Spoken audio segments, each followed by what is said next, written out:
Hello all, welcome back to testingtools.co. Today in this Java series, we will look at some parts of exception handling. Okay, exception handling is also very important when we work with test automation. So we will go very basics about exception handling that is required for you to learn in short span of time.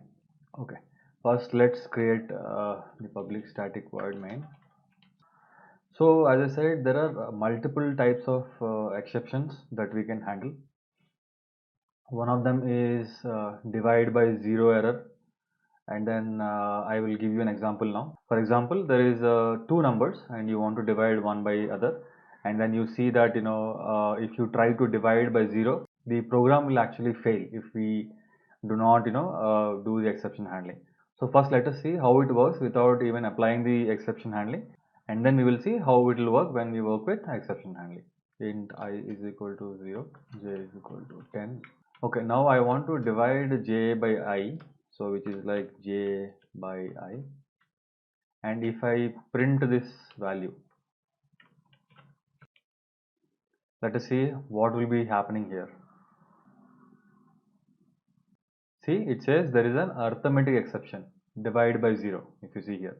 Okay, so now what we will try to do is we will enclose this particular statement where the divide by 0 is happening, and then make sure that the program does not terminate because of this particular exception. So what we try to do, we use try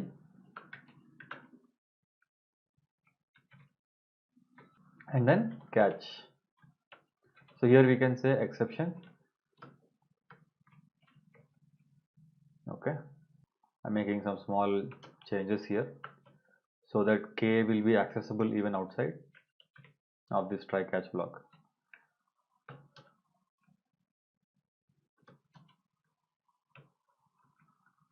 Okay, so what I have done is, we know that this particular statement where k is equal to j divided by will throw an exception. So we have put it in a structure called try, and then if particular statement gets executed and it throws exception, it will go into the catch block. Now in catch block we can use different kinds of exceptions, but here I am going with the basic exception here so that it is easy for understanding. Now what is happening is, the moment it comes to this particular line and it fails, it will go into the catch block and then it will make k is equal to 0. So if you see, once we run this program, you will see that value is 0. That is what it is going to print. Okay, let us execute now. See, it says value is 0. Okay, now, so what if we are trying to put multiple statements inside a try catch block? What will happen? Okay, let us see that also. System.out.println before dividing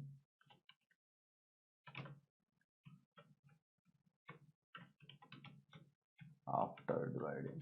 Okay, so here what happens is, the first line which is before dividing will get executed, and then the line k is equal to j by I will also get executed, but it throws an exception. And the moment it throws an exception, the control will go to k is equal to 0, which means the line number 17 will not get executed. Okay, that is what we are going to see now. Let us execute. So if you see here, it is saying before dividing and value is 0, but it did not print or execute this particular statement. Okay, so for example, I'll just make it as j by j. Then what will happen? All the three statements will get executed.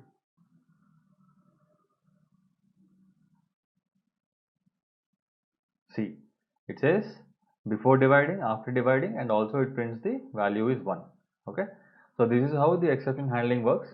This is the very basic exception handling which I spoke about. Like this, there will be multiple types of exceptions. We have taken the higher level of exception, like if any exception occurs, it gets caught when you use exception. Okay, so I hope you might have learned at least the basics of exception handling. This is very important when you work with test automation using Java. Okay, thank you so much.